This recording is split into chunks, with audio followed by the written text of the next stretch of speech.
Hallelujah my dear brother and sister, आप सभी को जय मसीह की। प्रभु के नाम की स्तुति हो इस समय के लिए जो खुदा ने हमें दिया है। मेरे प्रियो, मैं आपको बताना चाहता हूँ कुछ खास विषय के ऊपर जिसे हमें समझना बहुत ज़्यादा ज़रूरी है। मैं एक आपको आत्मिक उन्नति के विषय में बताना चाहता हूँ कि हमारा मसीह में आत्मिक उन्नति कैसे होता है। हर एक व्यक्ति प्रभु में बढ़ना चाहता है, लेकिन उनको ये नहीं मालूम है कि वो कैसे बढ़े, है ना। आजकल का लोग आगे बढ़ने के लिए उनकी बुद्धि में ये आता है कि हम किसी पादरी से हाथ रखवाएंगे, ले हैंड करवाएंगे, तभी हम आत्मा में बढ़ जाएंगे। ये बिब्लिकल नहीं है, ठीक है। चाहे आप कितने भी पादरी का हाथ अपने सिर पर रखवा लो, आत्मिक उन्नति पाने के लिए आप कभी भी आत्मिक उन्नति नहीं कर पाएंगे जब तक आपकी खुद की मेहनत नहीं है।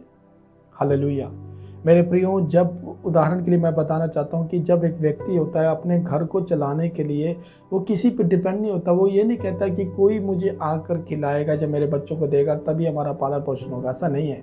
उस व्यक्ति को अगर घर चलाना है तो खुद प्रैक्टिकल करना पड़ेगा, यानी कि मेहनत करनी पड़ेगी, तभी वो जाकर कुछ पैसे वहाँ से मेहनत करके लाएगा और अपने घर को चला पाएगा। उसी प्रकार मेरे प्रियो, हमारा आत्मिक जीवन को आगे बढ़ना है तो किसी इंसान और पादरी का हाथ रखवाने का जरूरत नहीं है, क्योंकि वो सही नियम नहीं है जो आप ऐसा सोच रहे हो। हमें मसीह में उन्नति होना है तो हमें प्रभु के साथ एक रिलेशनशिप बनाना है, प्रभु के करीब जाना है, उससे प्रार्थना करना है, उससे अपना मन लगाना है, उससे अपना सच्चा रिश्ता जोड़ना है। इसी से हमारी आत्मिक उन्नति होगी। हालेलुया मेरे प्रिय, उदाहरण के लिए मैं आपको बताना चाहता हूँ कि जब एक पेड़ होता है, एक पौधा जो होता है, एक पौधे को बढ़ने के लिए हम जानते हैं कि उनको कुछ चीज़ों की ज़रूरत होती है, तभी वो एक पौधा बढ़ता है। तो उस विषय में आपको बताना चाहता हूँ कि नंबर 1, एक पौधे को आगे बढ़ने के लिए नंबर 1 उसको मिट्टी की ज़रूरत है, नंबर 2 उसको पानी की ज़रूरत पड़ती है, नंबर 3 सनलाइट, रोशनी की ज़रूरत पड़ती है, और नंबर 4 हालेलुया हवा। इन सारी चीज़ों का ज़रूरत होता है पौधे को बढ़ने के लिए। अगर ये सारी सुविधाएं उस पेड़ को नहीं मिल रही है तो याद रखो वो कभी भी नहीं बढ़ पाएगा। उसी प्रकार मेरे प्रियो, हमारा जो मसीह जीवन है, इसे आत्मा में उन्नति होने के लिए, आत्मा में हमारा जीवन बढ़ने के लिए हमें भी कुछ ऐसे नियम हैं, ऐसी बातें हैं, ऐसे काम है जो करने पड़ेंगे, तभी हमारी आत्मिक उन्नति होगी। किसी के हाथ रखवाने से नहीं, किसी से प्रार्थना करवाने से नहीं, बल्कि खुद के प्रैक्टिकल से ये हमारी आत्मिक उन्नति होगी।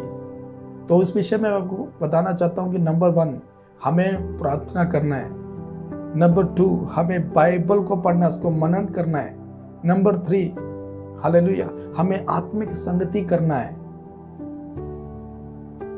इन्हीं चीज़ों में हम बने रहने से ही प्रभु में आत्मिक उन्नति कर सकते हैं, प्रभु में बढ़ सकते हैं, अन्यथा हम नहीं बढ़ेंगे।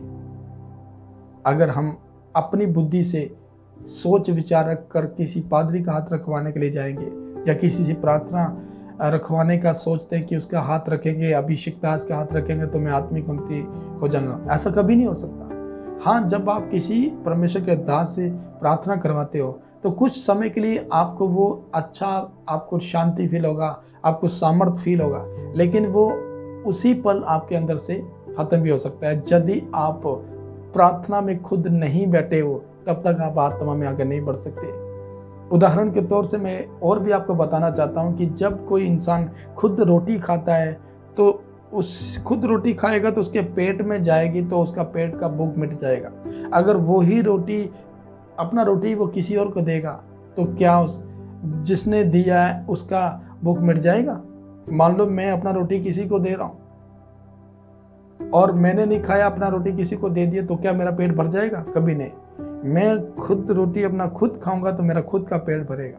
उसी प्रकार हम मसीह लोग जो हैं, हमें किसी इंसान, किसी पादरी पर डिपेंड नहीं, हमें खुद मेहनत करना है। हाँ, परमेश्वर के दास हैं, वो चरवाही करने वाले हैं, सिखाने वाले हैं, बाइबल के बीच में हमें बताने वाले हैं कि कैसे प्रभु में चलना है, सिखाने वाले हैं, उनका आदर सम्मान करना चाहिए। पर मेरा कहने का मतलब ये है कि आपकी बुद्धि और समझ में ये नहीं होना चाहिए कि मैं अगर आत्मिक उन्नति में बढ़ना है तो मुझे किसी का हाथ रखवाना पड़ेगा। या किसी से प्रार्थना करवाना पड़ेगा। तो आपका ऐसा मन, ऐसा विश्वास, आपका ऐसा ध्यान आपको कभी भी आत्मिक उन्नति में नहीं लेके जाएगा। याद रखो मेरे प्रियो, परमेश्वर चाहता है कि हर एक व्यक्ति को बढ़ाए, पर जैसा बाइबल में भी लिखा है ना, प्रभु ने कहा जो प्यासा मेरे पास आए मैं उसके जीवन के जल में से मैं बताऊंगा, उसके हृदय से जीवन की नदियां महने निकलेंगी।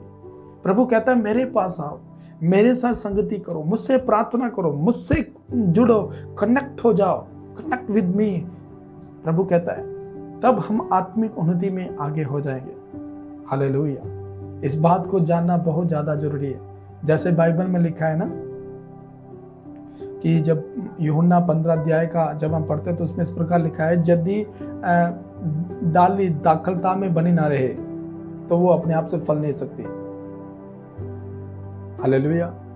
जब एक पेड़ जब दाखलता में बना रहता है तभी वो फल फलता है, तभी वो बढ़ता है। उसी प्रकार हम भी यदि प्रभु में बने रहें, प्रभु में बने रहने का मतलब प्रभु के साथ कनेक्ट होना, प्रभु के साथ सच्चा रिश्ता जोड़ना, प्रभु के साथ संगति करना, उससे अपना मन लगाना, इसी में हमारी आत्मिक उन्नति है मेरे प्रियो। इसको हमें समझना बहुत ज़्यादा जरूरी है मेरे प्रियो। आज बहुत ज़्यादा लोग भटक रहे और मैं देखता हूँ कि बहुत ज़्यादा लोग कम बाइबल पढ़ते हैं, कम प्रार्थना करते हैं, पर पादरी लोगों पर, बड़े बड़े पादरी लोगों पर ज़्यादा ध्यान रखते हैं कि उसी के पास जाने से मेरा हल होगा। ऐसा नहीं हो सकता। आपको उन्नति में बढ़ना है, आपको खुदा के पास आना पड़ेगा। आपको आत्मा में ग्रो होना है, आपको प्रभु के पास आना पड़ेगा, आपको उसके साथ संगति करना पड़ेगा, प्रार्थना करना पड़ेगा। तो देखो मेरा प्रभु आपको क्यों ना बढ़ाएगा। बाइबल में लिखा है, यीशु मसीह ने कहा कि जो मेरे पास आएगा वो कभी भूखा ना होगा, जो मुझ पर विश्वास करेगा कभी प्यासा ना होगा।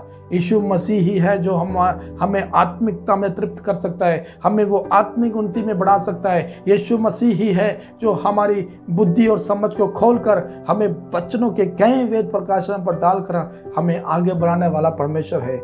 इसलिए हमारा ज्ञान, हमारा विश्वास किसी मनुष्य के ज्ञान पर और मनुष्य की बातों पर नहीं, हमारा विश्वास परमेश्वर के वचन और इसकी ताकत पर हमारा विश्वास होना चाहिए, क्योंकि इसी में हमारी आत्मिक उन्नति है।